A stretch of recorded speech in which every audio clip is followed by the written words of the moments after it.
We think it's a mistake for the Prime Minister of any country to come to speak before Congress a few weeks before they're about to have an election. It makes it look like we are taking sides. The remarkable alliance between Israel and the United States has always been above politics. It must always remain above politics. I think that it's been a distraction. Israel is grateful for the support of America's people and of America's presidents, from Harry Truman to Barack Obama. I did not have a chance to watch Prime Minister Netanyahu's speech. I did have a chance to take a look at the transcript. And as far as I can tell, there was nothing new. To let Iran get nuclear weapons would be to win the battle but lose the war. We can't let that happen. On the core issue, which is how do we prevent Iran from obtaining a nuclear weapon, the Prime Minister didn't offer any viable alternatives. This is a bad deal. It doesn't block Iran's path to the bomb. It paves Iran's path to the bomb. I have repeatedly said that I would rather have no deal than a bad deal.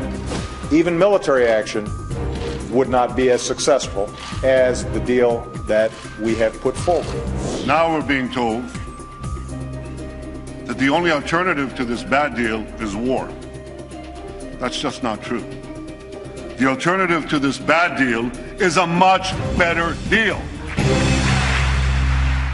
And welcome to the special edition of Hannity, Obama versus Netanyahu. Now, earlier this week, the Israeli prime minister warned lawmakers during a joint session of Congress about what would happen if Iran ever got its hands on a nuclear weapon. But it seemed to fall on deaf ears with this administration. For reaction now, we bring in Israeli ambassador to the United States. Ron Dermer is with us. Sir, thanks for being with us. Good to be with you. This, to me, is a defining moment of our time. This is France and Great Britain in Munich in 1938. And I'll tell you why, Ambassador. 1 + 1 = 2. Radical Islamists sworn to destroy Israel and the United States, fighting proxy wars on 5 continents, coupled with nuclear weapons, weapons of mass destruction, could equal a modern-day Holocaust. I agree with the Prime Minister. I assume you do as well. Yes, I do. And the Prime Minister said in his speech to Congress that the greatest danger facing our world is the marriage of militant Islam with nuclear weapons. And that's why in one of the clips you showed, he said it's very important to defeat ISIS. And these are barbarians, savage barbarians that have to be defeated. But to defeat ISIS and to leave Iran as a nuclear power would be to win the battle and to lose the war.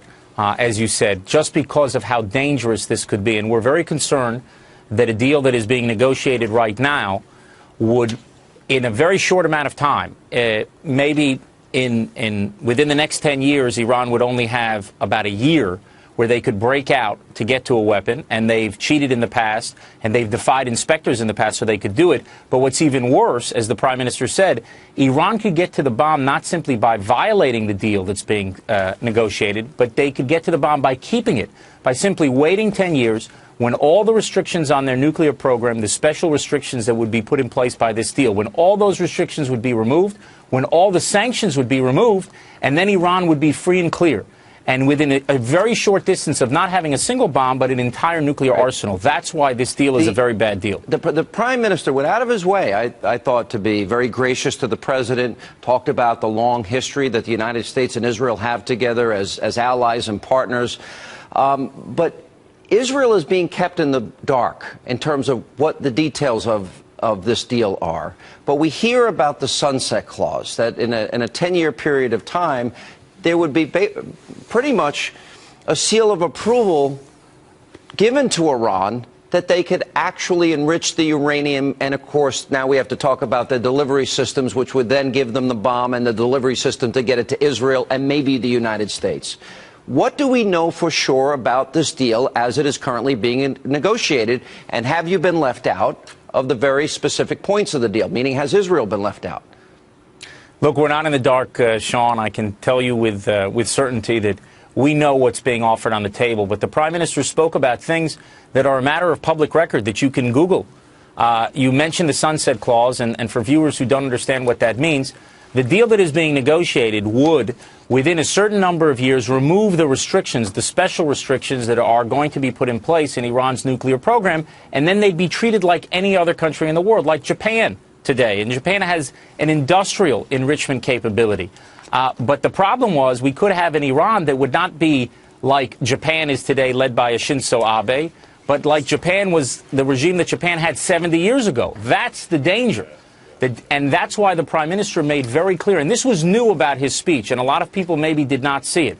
What the Prime Minister said is that you have to link the removal of those restrictions on Iran's nuclear program to a change in Iran's behavior. They have to stop their aggression in the region. They have to stop terrorism around the world. And they have to stop threatening to annihilate Israel. And if they do that, if they act like a normal country, then they can be treated like a normal country. But let's look at their history, because we have a history. We have their supreme leader. I'll put it up on the screen, where he called Israel a cancerous tumor that must be uprooted, or the time that he said that he called Israel a rabid dog, or the time that he said that Israelis are not humans, or Ahmadinejad saying that he calls for a world without the United States and Israel, or the time he called for the end of the U.S. and Israel. There's a long history here. I have video of the Iranians repeatedly burning American flags. That's right there. That's the 1979 hostages held 444 days. Or the Iranians burning American and Israeli flags, which happens quite often. With that history and stated goal of annihilating Israel, wiping it off the map, and the same with the United States, my first question is, they've cheated so often, why would we even sit at the negotiating table with them? I'm frankly embarrassed that our president is doing that. Look, Sean, the P5+1, the leading powers of the world, are negotiating with Iran. Israel does not have a vote in that negotiation. And I can assure you that if Israel had a vote, they would be taking a much harder line than they're taking now. But Israel does have a voice, and the reason why we have a voice is because we have a state. The Jewish people have a state founded in 1948 where we can speak out. And the Prime Minister spoke out in a way that only he can about how dangerous it is, and you're quite right. It's not just a danger to Israel. It's not just a danger to the Jewish people, Iran, any more than the Nazis were only a danger to the Jews. The Nazis killed 6 million Jews, but because of them, 60 million people around the world were killed in World War II. So this is a threat to Israel. It's a threat to the region. It's a threat to the world. And I'll tell you, Sean, when Israelis and Arabs are saying the same thing, people should pay attention. That's the ultimate no-spin zone. You know, we have in the corner of our screen there, we're saying Obama versus Netanyahu. And then we also put in there Chamberlain versus Churchill. I see the Prime Minister. I see this as... I see a great analogy here. In other words, a threat of a modern-day Holocaust if these radical Islamists and mullahs of Iran get these weapons that they so desire. I see the chance of that happening. It reminds me of somebody like Churchill, who took the time and read Mein Kampf, understood the mind and the ambitions of somebody like Hitler. He was a voice in the wilderness. I see the Prime Minister as a modern-day Churchill, a voice in the wilderness. And I see President Obama as a modern-day Chamberlain and appeaser. I feel like he doesn't understand the danger, can't even say that ISIS is Islamic or talk about radical Islamists. Why? Look, I wouldn't say that, and I don't want to characterize the president. I'm sure that the president and the Secretary of State, they want to prevent Iran from having a nuclear weapon. No one in the White House wants to see Iran having a nuclear weapon. We have a policy disagreement. But this agreement might give them in the sunset years. Well, that's our disagreement, that we believe that the path that they're taking will pave the way for Iran to get that nuclear weapon and not block it. They believe that it's going to block it. And that's really the debate. It's a policy disagreement. It's not personal, and I wouldn't draw any historical analogy. The Prime Minister just feels that he needed to make his case about his concerns for this deal in the hope that people would listen to what he has to say. And hopefully you'll get a much better deal. That's what he was arguing for in Congress. All right. Thank you so much, Ambassador, for being with us. Appreciate it. Joining us now is former Israeli ambassador and historian Dore Gold. Ron is talking about, the ambassador is talking about a policy disagreement, but it is one, Ambassador, that could have profound implications. You know, the last century, we lost 100 million souls, give or take a million or so here and there. That's a lot of people. I think people forget evil in our time, and that we have to be so ever vigilant. The Prime Minister said never again. Why do I believe the mullahs in their desire to wipe Israel off the map and destroy America? Well, you know, the statements of Ayatollah Ali Khamenei are not just his statements. They are repeated by the entire Iranian leadership. If you look at the statements of the commanders of the Revolutionary Guards, if you look at the statements of other leading officials in Iran, they all call for the destruction of Israel in one way or another. They even put the statements about destroying Israel on placards, on billboards, which they attach to missile carriers carrying the Shahab 3 missile that can hit Israel. So they are juxtaposing their hostile intentions with their growing capabilities. And that is why the Prime Minister of Israel, Benjamin Netanyahu, has to be so careful and pay very close attention to what Iran is doing, because the stakes are the future of the Jewish state.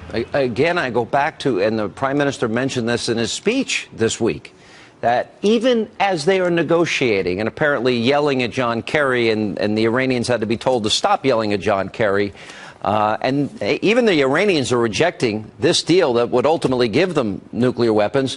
There was footage taken from an Iranian naval exercise off the coast of the Straits of Hormuz, and what does it show? It shows Iran practicing the destruction of a U.S. Navy carrier while negotiations are going on. I don't think I'd be negotiating with people if they were acting in that manner. That mock carrier is an imitation or a kind of model of the USS Nimitz. So they have a very specific idea of who they want to target. Now, what are they trying to do here? They're trying to build goodwill with the American people, with the Obama administration, and that's called goodwill by showing that their Navy has missiles that can take out a carrier. I think something's very wrong here. And if you want to negotiate with Iran, you've got to make sure Iran makes 3 fundamental changes. Stop aggression against Iran's neighbors, like the countries of the Gulf. Stop support for international terrorism, and stop calling for the annihilation of Israel. Those are reasonable diplomatic demands. It's a prerequisite. It's common sense. One thing the Prime Minister also said, and he was very, very clear, he talked about never again, and he also said that Israel reserves the right to act alone. We see how the Jordanians and the Egyptians are acting against ISIS. Could we possibly see a coalition that maybe was unfathomable a decade or two ago, and that being Egypt and Jordan and Saudi Arabia and Israel stopping the Iranian nuclear program? Because the Prime Minister was clear that he would act alone if necessary. Yes, well, you do see similar perceptions between Israel and the Arab states. Just 2.5 weeks ago, Sean, I was in Europe, I can't say where, with a group of a lot of ex-military from the Arab states. I sat with a general from the Iraqi army who was a Sunni. And what does he tell me? The Iranians at the end of December allowed over 1 million Iranians to cross the Iraqi border and take part in what's called Ashura Festival. And they came without passports, without visas, and the Iraqis have no idea if the Iranians are going to leave. All right. In Yemen, we see their penetration becoming much deeper. They are moving through the whole Middle East. The Arabs see Iran the same way we do. Listen, Yemen, the president was wrong. Somalia, he's been wrong. Libya, he's been wrong. Iraq, he's been wrong. ISIS was the JV team. Afghanistan, he's been wrong. If he's wrong here, though, the consequences are indescribable. Thank you, sir. Ambassador, good to see you again. Thank you for being with us. Good to be with you.